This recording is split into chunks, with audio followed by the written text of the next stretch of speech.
Lack of focus. Okay.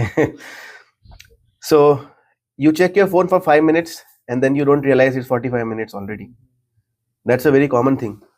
It's even more, not more than 40 minutes, more than 45 minutes, right? So these are our challenges. So we know about the challenge, but what are we going to do about it? What are we going to do about it? Better engagement. Better engagement. Okay. Okay. Good point. Yes. How do you give up overthinking? That's the best answer always. But yeah, in general, if you're overthinking, you start chanting. That's a good thing. Accepting that I'm overthinking, Uh-huh. and then writing down those thoughts, like addressing those thoughts. Oh, that's a very powerful one.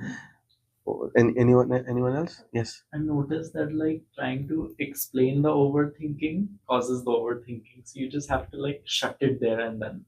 For some people this will work, for some people that will. You have to notice that you're overthinking, then you zoom out and look at from an eagle's eye view, right? Like, okay, this is what I'm doing. Okay. And then you accept it, and then first you have to like be conscious that you are doing it. That you don't realize it. Very true. Very true. I learned that like when you do overthink, a lot of times it's not because you're overthinking, it's because of another like physical aspect which is going wrong. For example, like you haven't eaten that day, you haven't slept well that night, you have some big stressor coming up. You stole my next slide. What we have?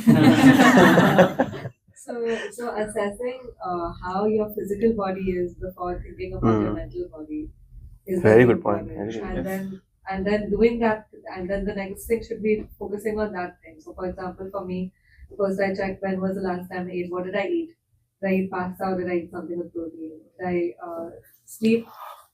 Did I sleep for like more than 5 hours last night? Did I drink water today? And then because of all of those things, I tend to get very in my head, and then it's a very easy fix.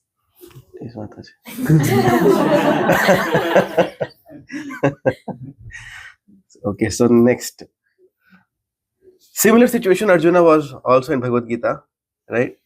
Arjuna, it is mentioned that when Arjuna gave a lot of arguments to Krishna, when he didn't surrender as a disciple, he was giving arguments. So Krishna, why should I fight? Here is my grandfather, you think, and he's my teacher, my friends, my family, my cousins. Why should I kill them? And Prabhupada writes in his purport, he's quoting Vishwanath Chakravarti Thakur, one of our acharyas. He's saying that, oh Krishna, are you going to kill Sandipani Muni if he was there in front of you, your guru? No, but why are you asking me to kill Bhishma Pitama Dronacharya? Why are you asking me to do that? So many questions Arjuna was asking. Krishna was quiet, simply hearing. And Arjuna kept saying. And at one point, Arjuna gave up his bow and arrow and he sat down. It is said that Arjuna was also crying at that time out of compassion. Right? He was overwhelmed by compassion and he couldn't think clearly, and he sat down and then he surrendered to Krishna. Right? That's the story. So Arjuna's situation was similar. Arjuna was confused to fight or to not fight. Right? Should I kill my cousins, my grandfather, my family members, or my teachers, or I should not? Should I refrain from the war? He was emotionally overwhelmed. Also think, does this relate to us also? He was unable to decide what to do. Oh, that confuses, same thing. Anyways, same things happened with us. So Arjuna wasn't weak. He was. So just like us, we are also in a situation sometimes that we are overwhelmed. We can't decide. We can't think correctly. And it doesn't mean that we are weak. It's just that the situation we are in, we're not able to cope up with that. Or the situation wins against us. Our mind falls prey to that situation. We are not able to tackle that. That's beyond our capacity to handle. And then we break. Right? That happens to many of us, to the best of us, right? Mind is difficult to control, correct? Right? This is just one more scroll. They call it infinite scroll. Doom scroll? Okay, very good. Doom scroll. So mind is difficult to control, right? By the way, why do we keep scrolling? Those who don't, it's very, very good, but yeah. But that Dopamine, dopamine, yeah. Yeah, what is that dopamine concept? It's like we're addicted to it, right? So like, we have to, like, it's like dopamine is a chemical in our brain. So, like we just like get addicted how like addicts are addicted to any drug, right? Just we keep on want to like seeing new and new things, right? Because are also like our attention span is so less. That is why you see these reels on Instagram, right? The way they are designed. I don't think anyone in this room would like to watch a 3-minute reel. It'll be like, 30-40 seconds to just skip, right? Because that quick fix, right? Just like heroin addicts, right? We want like a quick fix. So yeah, that's how it's just like designed to be it, and they are like doing a good job.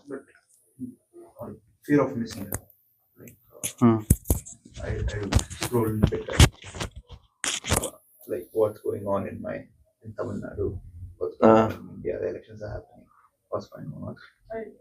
a lot fear of of times it's missing out. also to escape from the reality. Mhm. That's what I feel. Very Most good of the point. times it's just because you don't want to deal whatever is happening in your life or whatever is happening at that moment. Just want to give your mind You just want to give went it to out. something else. Yeah. Or yeah. Before it used to be a long form movies or videos or such. Now you are getting that kick in like 30 seconds 30 or 40 seconds. seconds. People are preferring. You basically become like robots. You don't your thinking power just is totally gone. You're just processing what the video is showing you and just you're immersed in that. It's horrible. I've noticed that like when I tell myself, okay, I'll not scroll or something, then mind starts getting louder in the back, right? Mhm. So then every time you say no, it just gets louder and louder, and then at one point it's just like you just give in to whatever it says. Because like in the beginning you start to say, okay, no, today I'm not gonna make that choice, of like scrolling, or I'm gonna get up and do my work. Oh And then- yeah, that those promises we make, even we say, Krishna, today in your name, I am saying I will not do it again. If I do it, I will fail in my exam. Krishna, I will not do it from today. You do it, you practice it for 2 days, and then you fall down and say, Krishna, I'm your son. Krishna, you are my father. Forgive me, Krishna. So whatever, like we always, no matter what we do, we are not able to control ourselves, right? I feel so ashamed giving a class here. Bhagavad Gita 6:34. Arjuna is telling Krishna. So 6th chapter is what chapter? We have read 1 to 11. I heard so many people have read that. What chapter? I know because I read before. Like Dhyana Yoga.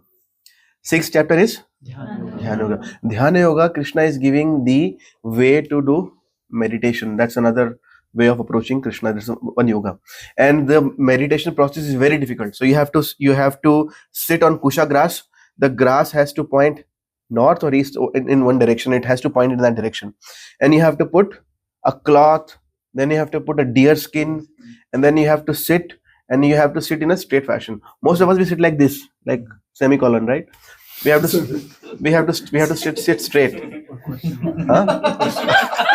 Keep it everyone conscious. Huh? Yeah, semicolon has a head also, right, at the top. So we always sit like this, right? But they have these like braces also, like that keep you straight, but that looks very, very weird, right? So we should practice sitting straight. Before this, I was also like this. So we should practice sitting straight, and especially when we are in front of our laptops, we totally become like this, right? Totally become like this, almost going inside the. And then at workstation also, right? Sometimes we are sitting almost like inside the chair, like. So why does that happen? We become so engrossed, right? We forget our posture. We just lose our surrounding and we just focus.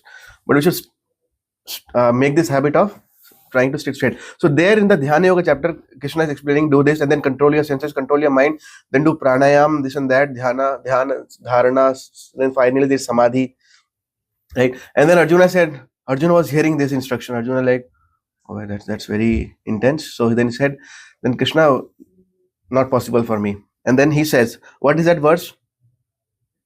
6:34. Mind is like the wind. Ah, yes, mind is like that. Difficult to easier to control the wind than the mind. Yes. हाँ, चंचलमि मना कृष्ण प्रमाति बलवदृढ़म तस्याहम निग्रहम मन्ये वायुरिव सुदुष्करम. Arjuna says that the mind is restless. Chanchal. Mind is? And then it's turbulent. Restless is something, but turbulent is? It is turbulent, right? It is. Krishna, Arjuna says. Chanchalami mana Krishna pramathi. What does pramathi mean? Matha. You know what is matha? What is math? Math? To churn. So pramathi means, pra means prakrishna, means violently churning. So the mind will violently churn you. It will make you do things you cannot imagine that you should do. Right? People become terrorists. People even kill their own family members. They commit suicide with the whole family. Have you heard of all those? They kill their family members. They do all sorts of things. Why?